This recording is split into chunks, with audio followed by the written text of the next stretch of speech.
এইটো আমাৰ adventure group আৰু আমি শহীদ কুশলপুৰ হাইস্কুলৰ ইকো ফ্ৰেণ্ডলিৰ পৰা বস্তু তৈয়াৰ কৰিছোঁ।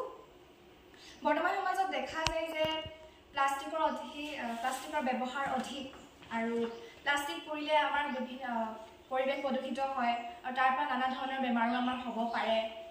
তাৰ কাৰণে আমি প্লাষ্টিকৰ সলনি আমি কলপাত ইউজ কৰিব পাৰোঁ। কলপাতেদি আমি কাঁহী বাতি এইবোৰ তৈয়াৰ কৰি ল'ব পাৰোঁ। কলপাতৰ পৰা কোনো ধৰণৰ আমাৰ অপকাৰ নহয়, বৰঞ্চ আমাৰ উপকাৰহে বহু ধৰণে সাধন হয়। আমি কলপাতেৰে ধুনীয়াকৈ এনেকৈ বাতি কাঁহী আৰু গিলাচ এনেকৈ তৈয়াৰ কৰিছোঁ। আৰু প্লাষ্টিকৰ পৰা নানা ধৰণৰ আমাৰ যেনে এটা ডাঙৰ আমাৰ ৰোগ যিটো হয় কৰ্কট ৰোগ, কেঞ্চাৰ আমাৰ হ'ব পাৰে, য'ত আমি প্লাষ্টিকৰ পাত্ৰত যদি আমি খাদ্য খাওঁ। মেম্বাৰ ভিতালী বৰা আৰু ৰশ্মিতা বৰাণে আপোনালোকক দেখুৱাব যে কলপাতেৰে কেনেকৈ পাত্ৰ তৈয়াৰ কৰি ল'ব পাৰি। প্ৰথমে আমি কলপাত খিলা ল'ম। কলপাত খিলা ৰ'দত দি 4 কোণীয়া কাটি ল'ম।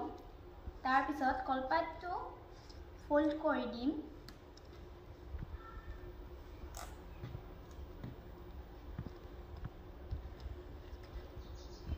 ফল্ড কৰাৰ পিছত কলপাতখন মুটুকাই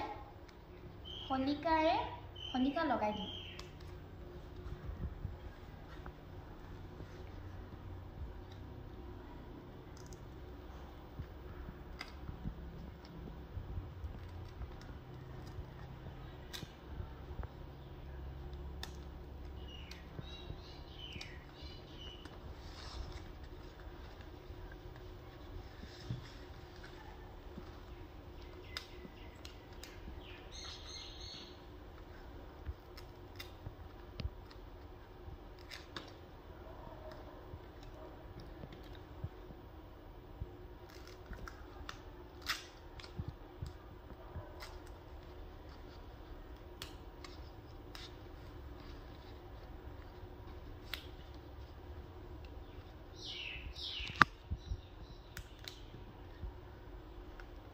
তাৰপিছত চেম প্ৰচেছত এইফালেও কলপাতত বাতি তৈয়াৰ কৰা হয়।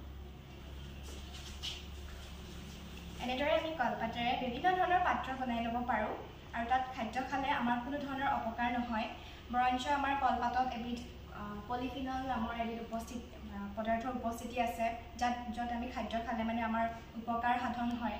আৰু এনেদৰেই আমি ভাবোঁ যে এনেদৰে আমাৰ কলপাত যদি আমি ব্যৱহাৰ কৰি থাকোঁ প্লাষ্টিকৰ সলনি, তেনেহ'লে প্ৰকৃতিৰ বান্ধৱ হৈ সদায় ৰ'ব। ধন্যবাদ।